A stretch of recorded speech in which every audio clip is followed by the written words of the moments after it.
I'm 84 years old, and there's one decision I regret more than anything. It wasn't loud or heroic. No one clapped. No one booed. A pen scratched paper. A blue envelope slid across a wooden table. That was it. But the echo of that small sound has followed me for 6 decades.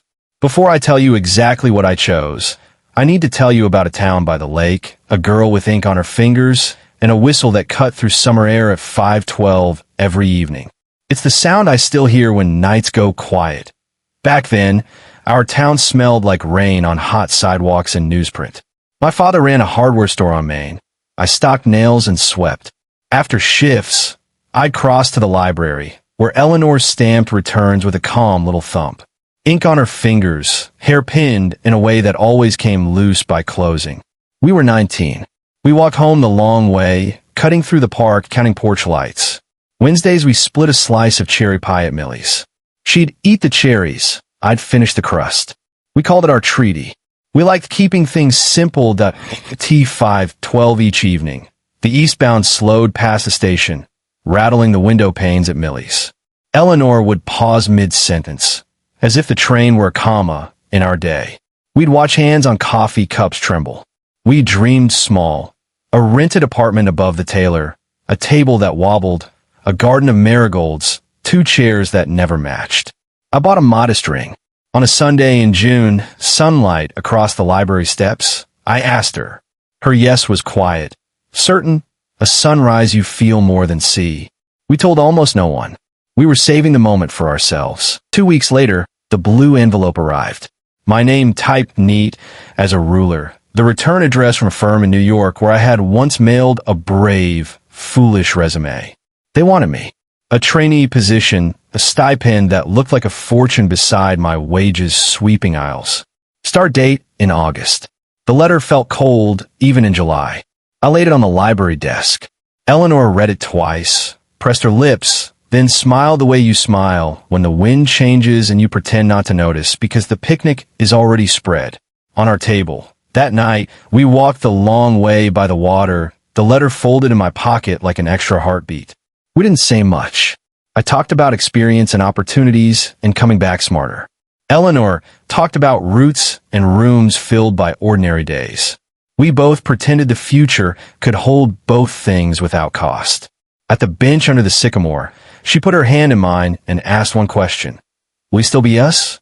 I said yes too quickly. I said yes to everything. I believed it then. Belief is cheap before the bill arrives. It adds interest. 2 days later, I sat at the kitchen table with the acceptance form and a borrowed fountain pen. My father stood at the sink, drying a plate with a towel that always shed lint. He didn't tell me what to do. He just said, if you go, go to be useful. If you stay, stay to be useful. Then he set the plate down and left me with my heartbeat and the ticking clock. I signed. The pen scratched. A small sound. I told myself I could carry love across miles like a thermos keeps soup warm. I was wrong. Breaking a promise is quieter than keeping one. I wrote Eleanor a letter because talking felt like pulling the wrong thread on a sweater I needed to keep. I told her we were strong enough for distance. I told her it was only a year. I told her I'd be back before the marigolds bloomed twice. We met at Millie's. She had the ring in a paper napkin under the sugar bowl. She slid across the table without looking up. Not anger, not drama, just a steady tide going out and taking her little dock with it. We drowned out on the morning I left. My mother packed a shoebox with sandwiches wrapped in wax paper and 2 apples that rolled around like nervous thoughts. My father carried my suitcase to the station and said nothing all the way. At the platform, the 512 hissed and settled, doors like jaws. Eleanor wasn't there. I looked anyway, scanning faces for ink-smudged fingers and that stubborn hairpin. The train lurched. Our town slid backward, water and brick in the diner window, catching the afternoon sun. I told myself I was brave. I told myself bravery and love were cousins. They weren't then. New York was a shoebox of a room with a window that opened on a brick and a radio that couldn't find the station I wanted. I learned to wear a tie without looking, to swallow coffee too hot, to walk faster than my thoughts. On Sundays, I wrote Eleanor long letters I never mailed. I'd start hopeful and end ashamed and fold them into the blue envelope for no one. I called twice. Once, no answer. Once, her mother said she was out. After that, I told myself not to be selfish with her healing. Cowardice wears many polite names. That here's the decision, plain as I can say it. I chose the blue envelope over Eleanor. I chose ambition dressed as duty, adventure dressed as growth, fear dressed as bravery. I told myself we would outrun distance and time. Instead, I let distance do my talking and time make my excuses. That single signature rearranged every room of my life. If you want the honest number, it has cost me more than houses or years. It has cost me a language I can't speak anymore. I'll tell you what that means and how the bill kept arriving. It never stopped. What did it cost? Not all at once. Bills like that arrive in thin envelopes spread over years. The first one came that fall I turned 20. The city remade me faster than I noticed. I learned to smile with my mouth and keep my eyes busy. Morning to night, I translated compassion into competence, friendship into favors, time into calendars. The firm liked me because I never missed a train, never missed a deadline, never made them nervous.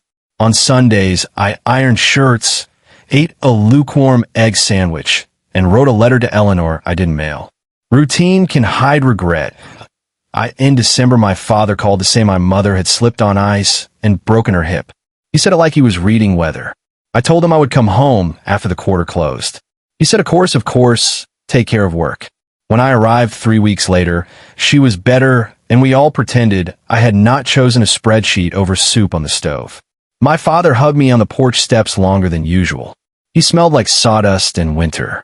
I told myself love was flexible, that it could stretch around my absences. Spring brought promotion. A real office, a door that shut, a view of another wall. I bought a better tie and a worse mattress.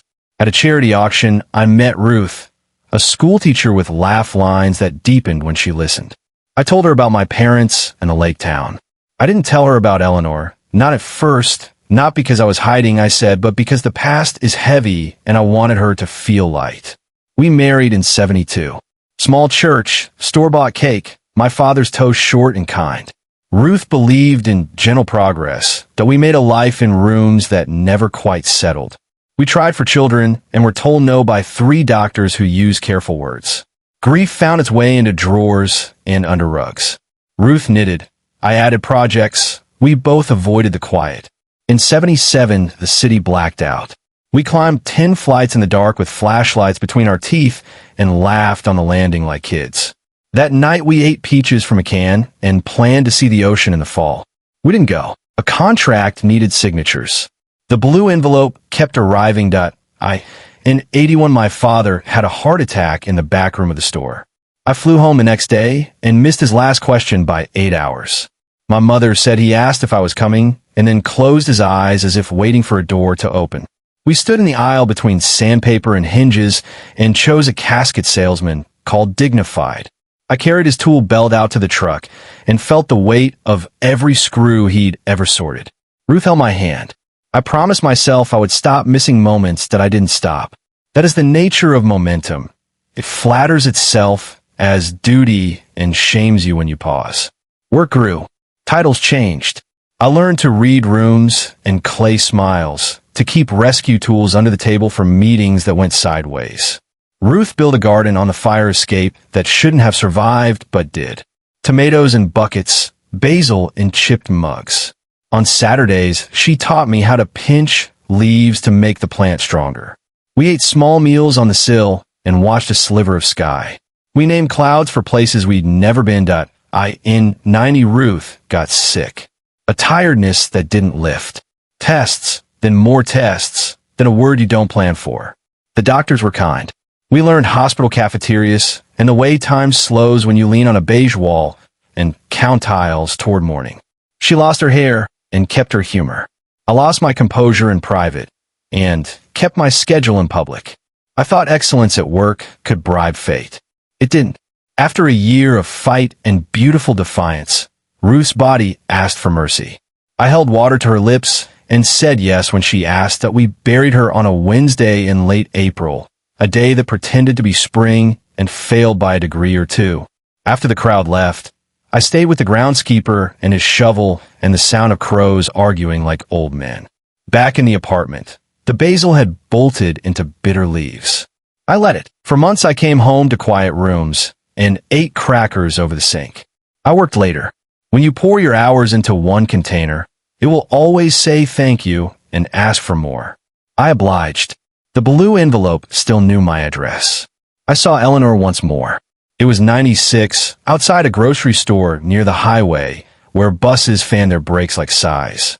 I was in town to help my mother downsize, which is a nice word for deciding which parts of a life get to come along. She walked out carrying a paper bag with a bunch of parsley sticking up like a green flag. Her hair was shorter. Her ring was plain and beautiful. We said each other's names and stood there smiling like people who had almost met. She asked about my mother. I asked about her work. Then we did a brave thing and did not ask for more. No coffee, no numbers. We let grace do the work of closure. She said she hoped I was well. I said I was trying to be. She touched my sleeve in that ordinary way, and I understood in seconds everything a year of letters had failed to say. We had become different rivers. You can't step in the same one twice. We waved. She drove away. I stood with a sack of nails and floss and thought about marigolds. On the ride home, the radio found music again. Time did not punish me with catastrophe for what I signed. It punished me with almosts. Almost enough visits, almost enough dinners, almost enough time to make it all add up. My mother passed in a quiet winter, her hands folded like two birds asleep. I arrived the night before and held one of them, and I am grateful for that mercy. I sold the store, kept the bell from the door, and sometimes I ring it in my kitchen just to remember what it felt like when people came in needing a small, fixable thing. Retirement looked like freedom on paper and like a long, white hallway in practice. I volunteered at the library once a week and pretended the ink on my fingers was new. Some days, if I concentrated, I could almost hear the stamped thump of Eleanor's yes. Mostly, I heard the whistle of the 512, even in a city that ran on different clocks. Here is the contrast I carry like a coin I flip in my pocket. There's a life I lived and another I visit in daydreams. In one, I write memos and learn the names of men who forget mine. In the other, I rent the apartment above the Taylor with Eleanor, and the table wobbles, and we fix it together with a matchbook and laughter. Our marigolds lean toward the same patch of light. We argue about paint colors no one else would notice and fall asleep before the credits. The truth is not that one life would have been perfect and the other broken. The truth is that one life would have been shared, and the other, however accomplished, was largely carried alone. That if you were young, you think you could defer tenderness like taxes. You cannot.